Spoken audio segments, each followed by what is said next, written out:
From the docklands in the East End of London, upstream to the University City of Oxford, the stronghold of British rowing lies along a 100-mile stretch of the River Thames. It's home for more than 150 clubs and around 10,000 oarsmen and women. This week we're just 10 miles away from central London in the Royal Borough of Kingston in Surrey for the third round of the Leyland DAF Power Sprints.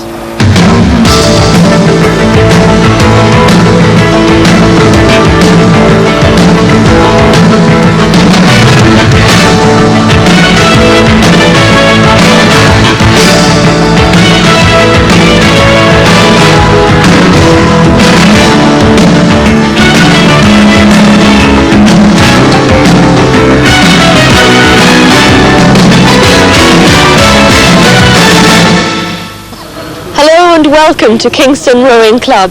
This evening we'll find out which of our scullers, women's coxed fours and men's eights will qualify for the finals next week in Peterborough. Remember, it's the top four in each category which go through.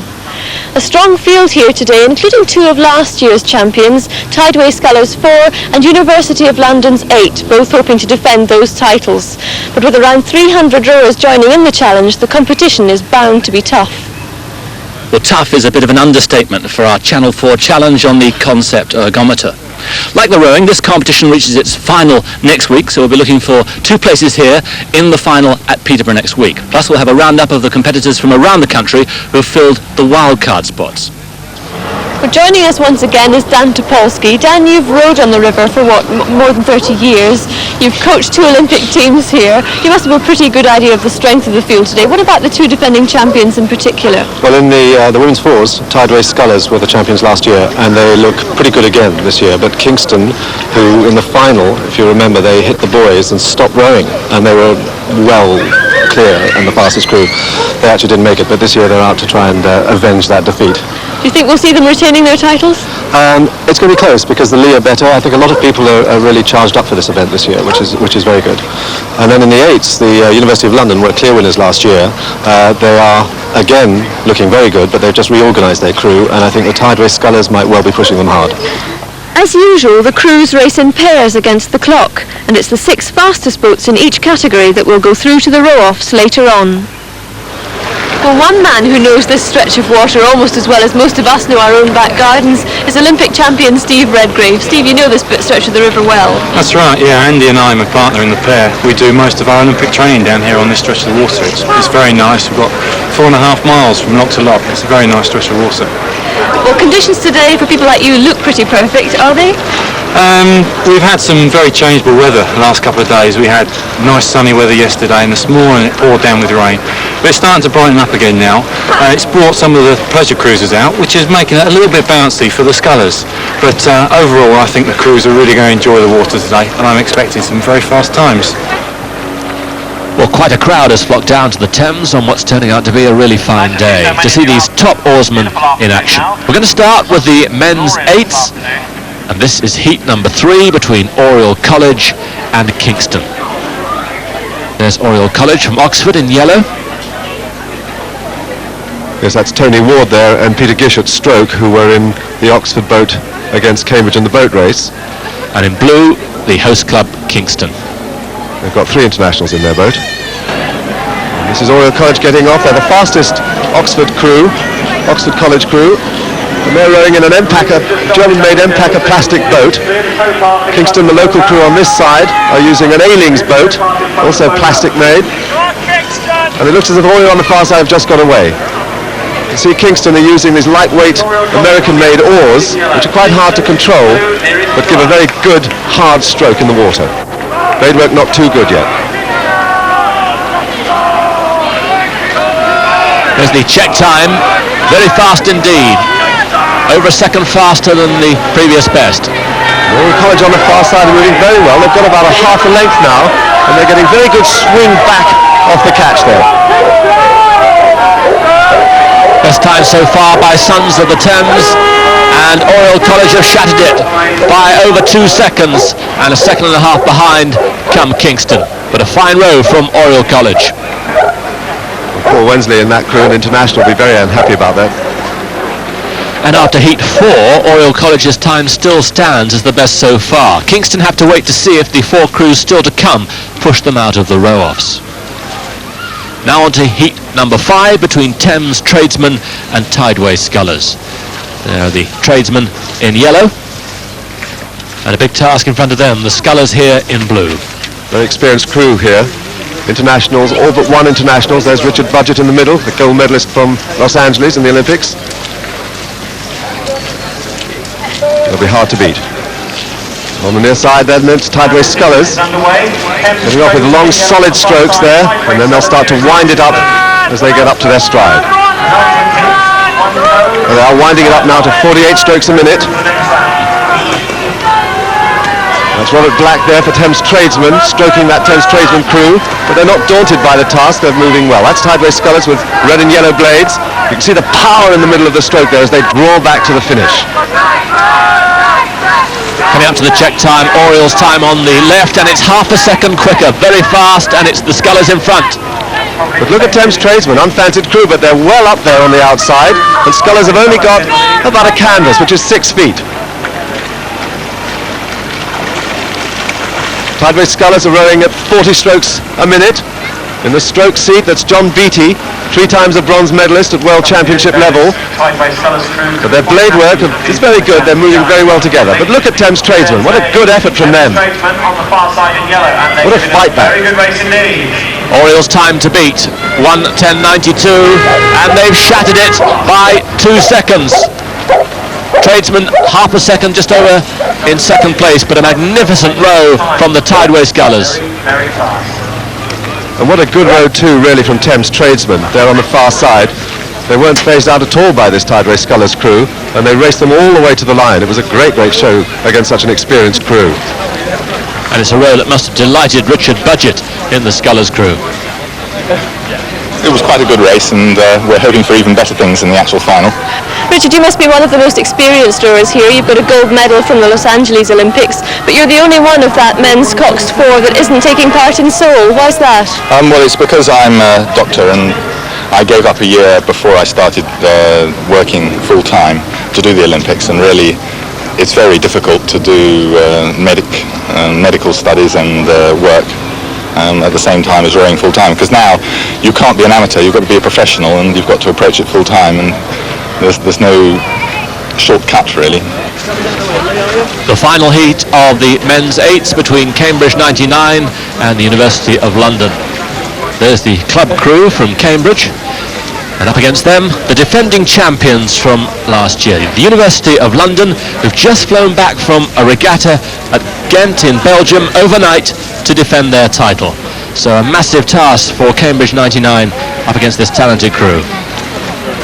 And the final heat is underway. University of London on the near side here. On the far side, University of London in the blues, nearest to us. Getting into their stride, it's a very upright stroke, and you can see them winding themselves up there. Cambridge 99 on the far side got away to 52 strokes a minute. That's a very, very high rate of striking. That's the number of strokes in the minute, and they're certainly not overawed by the University of London. A lot of water flying around with the UL crew, but you can see the power through the middle of the stroke. The time on the left from the Tideway Scullers, and they're inside at the University of London, but right alongside them Cambridge 99. Yes, Cambridge 99 are doing very well. Crews on the outside there in the middle are doing very well against the fancied crews. This UL crew is a very effective crew. They've just reorganised their boat, and they've moved Jonathan Hulls down to the stroke seat, who's a double silver medal winner at junior level. But look at Cambridge 99 on the far side. They are factually in front, and they cross the line in front. Slower than Tideway Scullers, but what a marvellous victory for Cambridge 99, beating the defending champions. Well, the University of London certainly lost a little bit over the last part of their race. They just didn't seem to get the stride right, and it gave Cambridge 99 that chance to win a very famous victory. Both Cambridge 99 and the University of London through to the row-offs, and they're going to be desperately close. Under a second between the top 4, and Kingston, I'm afraid, have missed out. Well, now to the women's coxed 4s, and Tideway Scullers' successful afternoon so far continued. In Heat 4, the Scullers in blue burst clear of Peterborough, and the champions of last year posted the second fastest time so far, 1 minute 29.98. headed only by the previous heat winners, Thames Tradesmen. They'll be relieved. Yes, at least we're there, so we get another chance to prove ourselves. That's good. Was it a smooth race for you? Did things go wrong? Or Things didn't go wrong as in the first round. We had a couple of snags. People got caught in a couple of times, which obviously slows you down and can slew the boat round a bit. But it was better than last time. so if you take the good bits from both of your qualifying rounds, you might do well. That's right. If we put the good bits together in this next round, should be good. Heat number 5 of the women's Coxed Fours between United Universities and Lee. There's the Lee crew in blue, who row on the River Lee in East London. And up against them, in yellow, United Universities. United Universities there come out of the same rowing club as Thames, and they're very big rivals. They've got away to a very nice start. Less experienced than the Lee crew, who are on the near side. The Lee have Katie Ball at 3, who's an international. And they've gone off at 43 strokes a minute. Very hard, powerful strokes there from Lorna Rundle, the stroke. There's very little in it as they come up towards the halfway point. The Lee on the near side, steering a little bit off-centre. They've just missed that buoy. Thames Tradesmen 39.40, the fastest so far, and they're both inside it by nearly 3/4 of a second. But look how close that is. And on the far side, the less experienced United Universities crew rowing very, very well indeed. Liz Banks, the stroke. Caroline Christie behind her.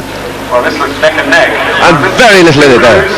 United University. Lee trying to fight back on the near side, but it does look as if United Universities have the edge.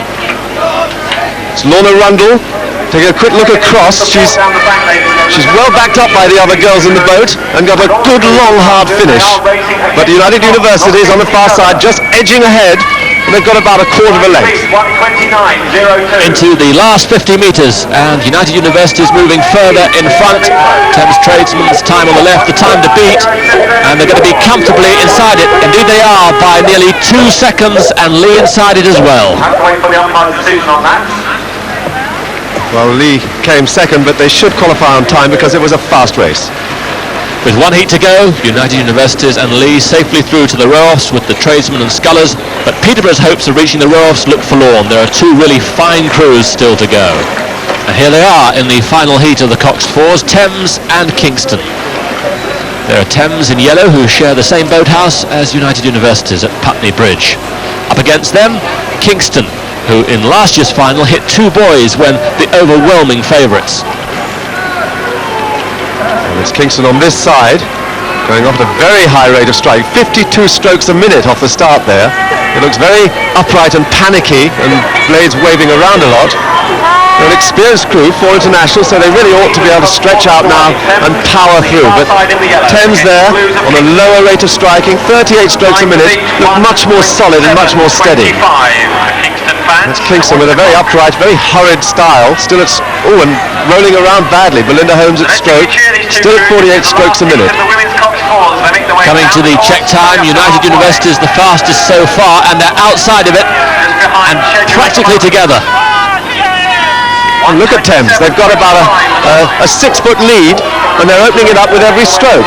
They're rowing a much more efficient stroke to the Kingston crew, who are still hurrying along at that high but rather less effective stroke. And that's Thames stretching out towards the line. And they have really murdered Kingston in the second half. Thames crossing the line 1:26.61, well inside, and Kingston outside. Well, that's quite a blow for the favourites, Kingston. They really didn't use their strength and experience at all well, but it was a fast time, so they might well get by on time. So the 6 crews through to the row-offs are Thames, United Universities, Lee, Kingston, Thames Tradesmen and Tideway Scullers. We'll be back with the Scullers after this break. Welcome back to this regional round at Kingston of the Leyland DAF Power Sprint Rowing. We're with the Scullers now. This is heat number 1 between Nigel Hall and Peter Isaacson. There's Nigel Hall from Felixstowe in yellow, and up against him in blue, Peter Isaacson from Bedford. The big pleasure steamer won't have helped the water very much. It certainly doesn't help the Scullers, who are on very light Well, ladies and gentlemen, boat weighing only 30 pounds. First heat is in They've got away fast. And Nigel Hall on the far side looks like he just has the edge. Oh, caught a crab there, and it's allowed Isaacson through on the near side. Isaacson settled into a better rhythm, and Nigel Hall having trouble with this lumpy water. Just catching his finishes there at the end of the stroke. But they're both having trouble with the steering. Look how Isaacson's looking around a lot, just missing that buoy, and it's making it hard to settle into a rhythm. Coming up towards the halfway point, it looks as if Isaacson on the near side has just got the edge. It's a tough race. 39.22, that sets the standard for the others to follow. Waters looks like it's settled down a little bit, but he's still having trouble with his steering. He's just moving back into his course. And Nigel Hall on the far side has got the edge, and he's beginning to move away. But still his steering's not very good. Another crab from Nigel Hall. But he's picked it up well and he's still edging away. But they're steering again. You can see he's running over the buoys on the far side. Both of them having serious trouble with their steering. Isaacson just hit a buoy there. And Hall has got away. Hall moving through now to the finish. About 30 metres left. And he's moving half a length, 3/4 of a length clear. And crosses the line 1:27.48 with Isaacson just over a second behind. Well, their steering really let them down. Both Scullers very bad steering, which would have slowed down their times considerably. Just look again there how Isaacson's steering is trying to check all the time as he's moving back onto course there. And Nigel Hall too. Difficult water. It's making the finish of his stroke very uncomfortable as he falls down to one side or the other. They ought to be able to improve on that. A really fast time in heat number 3. Ian Pankhurst, the far side in yellow. This side, Captain Nicholas Holland from the Royal Engineers in blue, and well over a second faster at the checkpoint. It's Nick Holland on this near side there. He's a former Oxford Blue. He's steering rather close to the buoy. He's just missed that buoy. And Ian Pankhurst, the veteran on the far side, is moving well away. He's got about 3/4 of a length. And he too is steering. Oh, he caught that buoy terribly badly. That stopped him dead. He's slewed right off the course.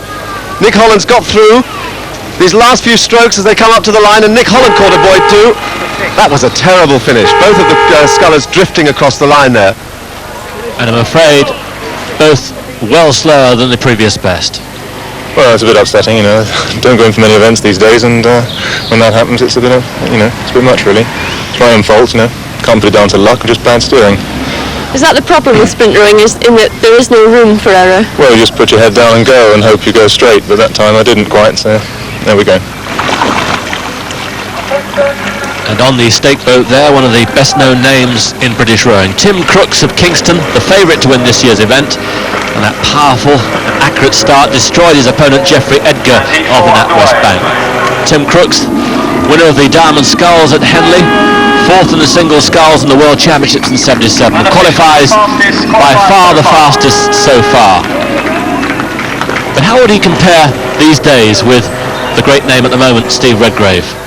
Yes, he knows me and I know him, and I'm the best, but I just haven't done much training. And in fact, you managed to beat him in a training race the other night. Well, I beat him for about 30 or 40 strokes, but then he pulled me back, yeah. Now to heat number 5 between Ian Watson and Duncan Nicol. There's Ian Watson from Rob Roy, 19 years old, a waterman with the Anglia Water Authority, and Duncan Nicol, 22 years old, a salesman rowing for Weybridge. Ian Watson on the far side there. He's also stroking the Rob Roy 8 today, so he's got a lot of work. He's gone off at an incredibly high rate of striking. He's doing 52 strokes a minute. But on the near side, Duncan Nicol has settled into a good long rhythm. There is very upright style there from Ian Watson. Those distinctive yellow sculls. It's Duncan Nicol with a very strong, hard finish, sending the boat away very well there.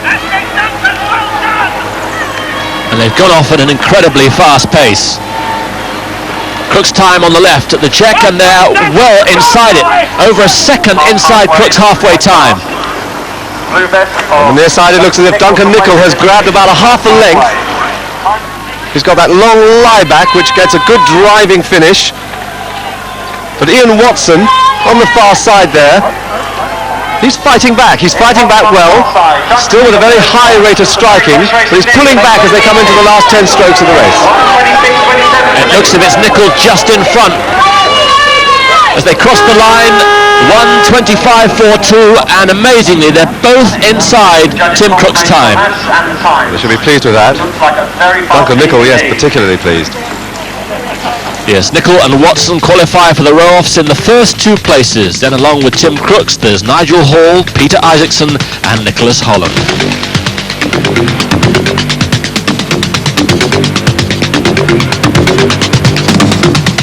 Time now for our weekly appointment with pain and suffering in the Channel 4 Concept Challenge. Now, as usual, each club's been invited to send 2 men and 2 women to try and achieve the greatest distance rowed in 60 seconds on this ergometer. Now, we've had the heats, and from the heats 4 men and 4 women have the privilege, if that's the word, of going again. The aim now to try and achieve one of the top 2 places, which will ensure them a place in the national final in Peterborough in a week's time, and a chance to win one of these machines for their clubs. Well, the aim is to achieve the furthest distance in metres in 60 seconds. 2 go through to next week's final by right, the other 2 must hope for a wild card place. We start with the women's final. And there's Miriam Batten from Thames, 23 years old, from Brighton.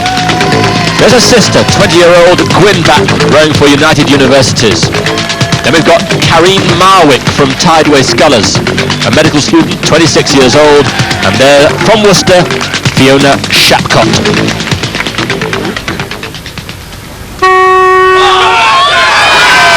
And at the start, it's a fairly even break. The 2 Batten girls going well. If anything, Miriam Batten, the older sister, in front. This side, Fiona Shapcott. There's Miriam Batten, who hates to be beaten, she told us. And at the moment, she's just in 3rd place. Gwyn Batten going well.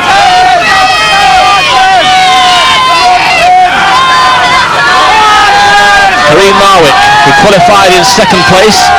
Remember, 2 going through as of right, over halfway, and it looks like Gwyn Batten in the lead from Karine Marwick. Miriam Batten very close as well. It looks like Fiona Shapcott there is falling away. It's between the other 3. Into the last few seconds. It's desperately close. Gwyn Batten and Karine Marwick on 2 and 3. And as they finish, it is Gwyn Batten who's won by just 1 metre. Gwyn, congratulations. Are you exhausted? Yes, absolutely. Yeah. How much do you use the ergometer for training? Well, during the winter we use it once a week, tending to do long periods of time on it. But in the summer we tend to do most of our training on the water. Of course, these ones are set much harder than in the club, aren't they? And it's over such a short space of time. You've got to go flat out. Yeah, it's very hard because you haven't got the screen in front of you. So when I was training for this, I had the screen and I knew exactly where I was. Whereas on this, I just don't know. And that's how close it was, just 1 metre, but Gwyn and Karine both through. Miriam Batten and Fiona Shapcott have to rely on the wild cards, but they're successful. The girls from Glasgow and Worcester have missed out. All 4 from Kingston through to the final in Peterborough. I wonder if it'll be the same in the men's event. On machine 1 from Kingston, Darren Lovelock. On machine 2, the favourite from the University of London, Norm Rockosh. On machine 3 from New Zealand, North Shore Rowing Club, Shane O'Brien. And on machine 4 from the Queen's College in Oxford, Stephen Plunkett. Promises to be quite a battle. And on machine 2, Norm Rockosh and the purple and white is the strong favourite. He did 352 in the heats, and that is a record so far. There's Darren Lovelock, but at the moment he's being left behind. You can see Rockosh already has a lead. In 2nd place, Shane O'Brien, and the Ulsterman Stephen Plunkett 4th. There's Rockosh really working hard, battling away at half distance, and again it's going to be a mighty impressive distance. Shane O'Brien, who rowed for New Zealand in the Commonwealth Games in '86.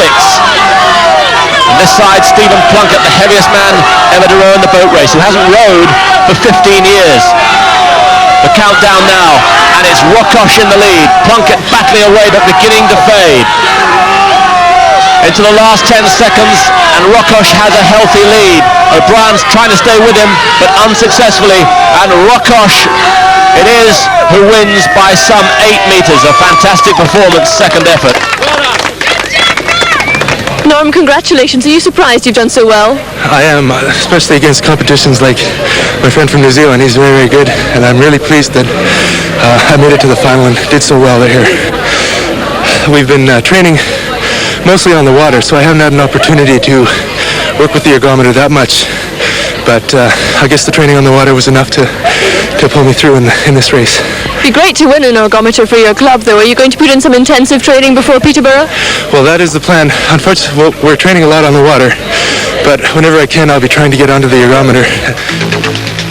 So Norm Rockosh goes through to the final with Shane O'Brien. Stephen Plunkett and Darren Lovelock had to go into the wildcard pool, but there's the good news for them. Both of them through to the final in Peterborough. Plunkett and Lovelock and well clear of the rest.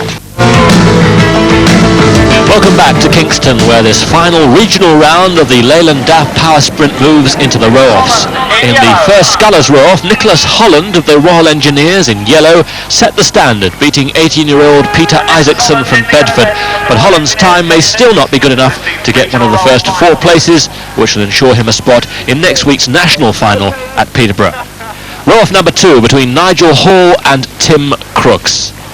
There's Nigel Hall, who lives in Felixstowe for Lee in yellow, and Tim Crooks, 38 years old, 3rd fastest qualifier for Kingston. Well, Tim Crooks will want to put the record straight there. And they are off. Going off very powerfully. Going off at 44 strokes a minute. On the far side, Nigel Hall's just catching his scull. He's caught a crab, and that set him right back. And Tim Crooks has opened up, it's opened up a length and a quarter there. Now Nigel Hall's got a lot to do to get back on terms. He's not as powerful as Tim Crooks, but he's sculling rather well. He's got himself back into shape. This man really is one of the best scullers we've seen in many, many years. Look at that technique where he opens up and drives off the stretcher. The time on the left set by Nick Holland from the Royal Engineers, and he's over a second inside it, Tim Crooks. A really marvellous row at this stage. An aggressive athlete, Tim Crooks. Just look how he coordinates that accurate leg drive and the opening of the back. Coming up to the line, Crooks in front. Hall has fought hard, but Crooks crosses the line over 2 seconds clear of the fastest so far and has clear water over Nigel Hall. So Crooks says follow that to those in the final row-off, and they are Ian Watson and Duncan Nicol. They're in yellow for Rob Roy, 19 years old Ian Watson, and 22-year-old Duncan Nicol for Weybridge in blue. This is a rerun of their earlier heat. And Ian Watson, who's also stroking the Rob Roy 8, has gone off at a high rate of striking again. He's off at 48 strokes a minute. But Duncan Nicol on the near side, who won the last heat, has settled into that nice, long, hard finishing rhythm of his. You see that good send at the finish, which gives him so much speed. The steering's not all that good. He's getting quite close to those boys. He's seen it, and he's clear again.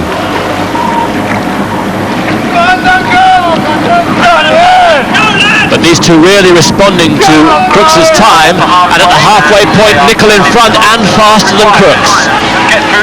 It's only 900ths of a second faster there than Crooks. Can they maintain it over the second half? It's a really tight race there. The agony showing on Nicol's face. In the last few metres, Watson looks across. He sees Nicol moving further in front. Nicol wins, but 0.2 of a second slower than Tim Crooks. Nicol will qualify in second place, and Watson will qualify in third. Sad I didn't get it 0.2 of a second, but next time I shall get him in the finals. Got another chance then. But you're happy with your performance overall today?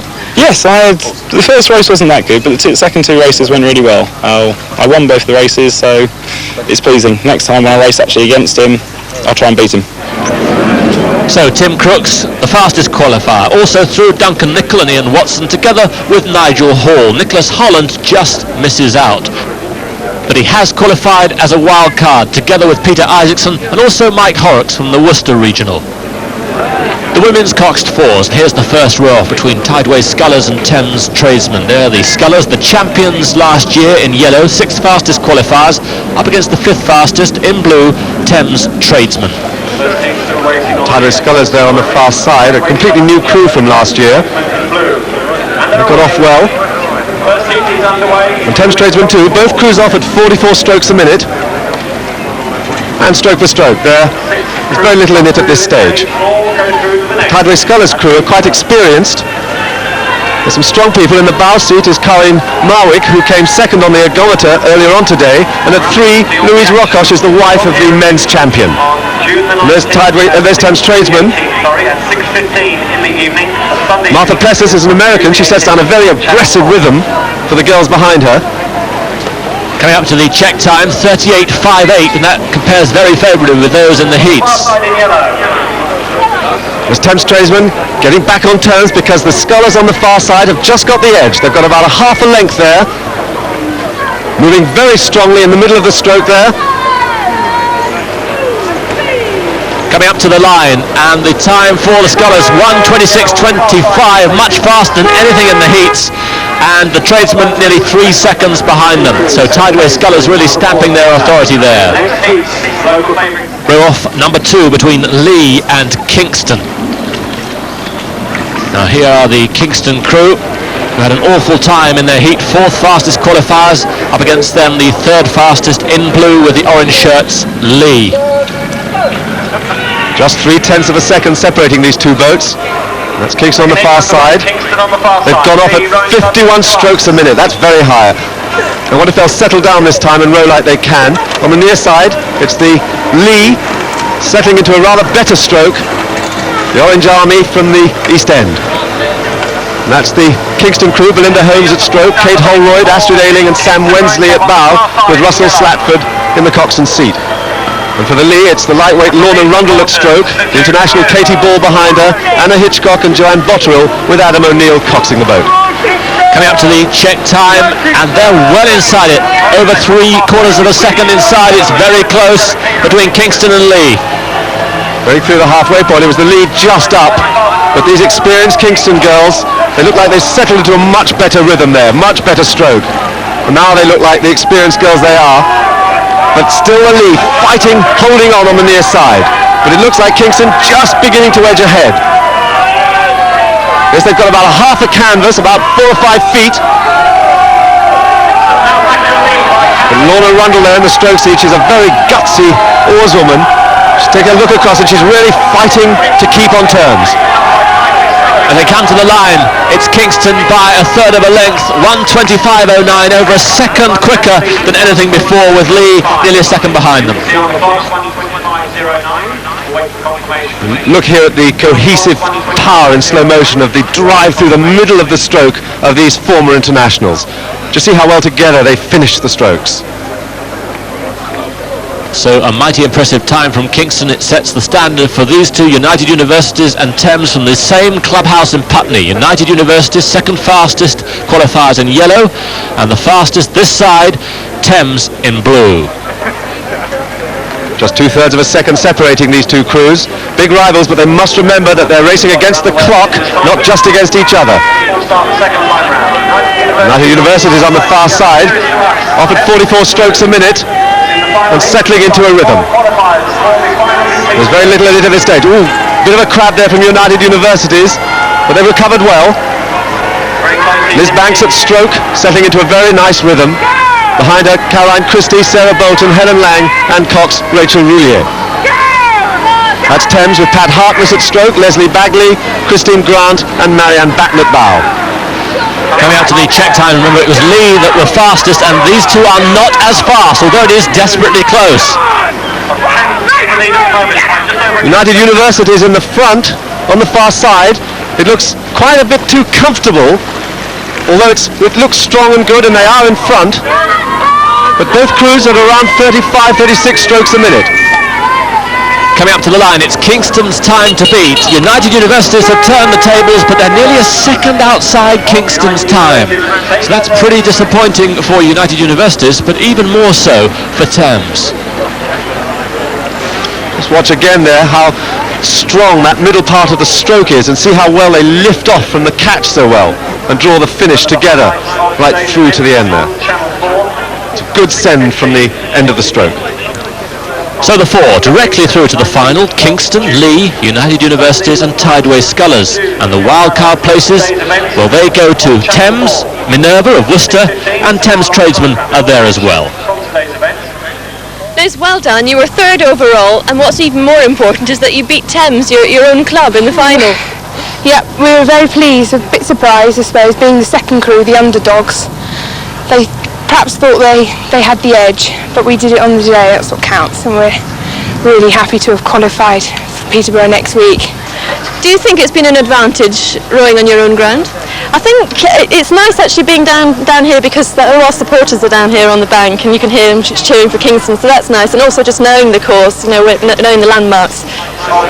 First row off in the men's eights, Rob Roy against Oriel College from Oxford. For Rob Roy, we've got Ian Clark at bow, a Cambridge Blue, and then a mixture of good club and college oarsmen, ending up in the stroke seat with Ian Watson, whose sixth race of the day this will be. Of course, he's been in the sculls as well. There he is. He must be massively tired. Up against them, Oriel College from Oxford, so it's Cambridge against Oxford here in this first row off. And there was about half a second between these two crews, with Oriel the faster qualifier. And on the far side, Rob Roy have gone off at 52 strokes a minute. And Oriel here at 48.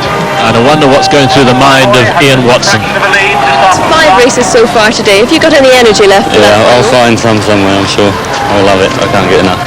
There's Oriel with 2 Oxford boat race blues in the stern 2 seats. And they're hanging on well. At the halfway time, 31.05, very fast indeed, and Rob Roy have made a massive improvement. Yes, Rob Roy on the far side have about a half a length. Certainly, Ian Watson is not holding back. That's 3/4 of a length. Oriel dropping further and further behind. And Rob Roy really storming towards the finish. Look at the catches there, and the blades hitting the water at the catch. Coming up to the close, and it's 1:08.43, and that is a tremendous time from Rob Roy, faster than any in the heats, and they really have set the standard here, and a massive task for those to follow. The second row off between University of London and Thames tradesmen. In yellow there, the champions from last year, the University of London. In blue, Thames tradesmen, third fastest. University of London were fourth fastest. There's Woody Allen Sherman, the Thames tradesman Cox, lining his crew up. Experienced Cox he is. And then away quickest from the near side. They're up against a very good crew in University of London. It's UL on the far side, with a double junior silver medalist at stroke. They wind up very well once they get going. There's that powerful crew, and Norman Rockosh in the middle of the boat there, in the middle of the engine room. He's the man who won the Ergo competition earlier on today. Thames tradesmen holding on very well indeed. Coming up to the checkpoint, 31.10, just a tenth of a second slower than Rob Roy, still very fast, and University of London in front. University's blades, very accurate hard catches. They've got 2 Canadians in the boat here, Norm Rockosh at 5 and Jeff Barnard, a Cambridge Blue, at 7. And there's UL now beginning to power away. They've got half a length and they're looking very strong indeed. Good swing back together there at the end of the stroke. Opening up at every single stroke. Blade work just a little bit untidy there as they come into the last 10 strokes of the race. And the champions really showing their class here, and there's clear water, and they are the fastest so far. They beat Rob Roy's time by about half a second, and Thames tradesmen well back. Just look how they swing back there together there through the middle part of the stroke and get that surging finish, which is so typical of University of London crews. The final row off between Cambridge 99 and the Tideway Scullers. There in yellow, second fastest qualifiers, Cambridge 99, and the fastest qualifiers, the Tideway Scullers in blue. And this is definitely the most experienced crew here today, and UL's biggest rivals. They were faster than UL in the opening heats. And the final race is underway. Cambridge 99. They're off on the far side with those long first 3 strokes. Now just watch how they wind it up for the second 10. Cambridge 99 will certainly know they're in a race, but they're holding on well in these initial stages. The stroke David Leyland.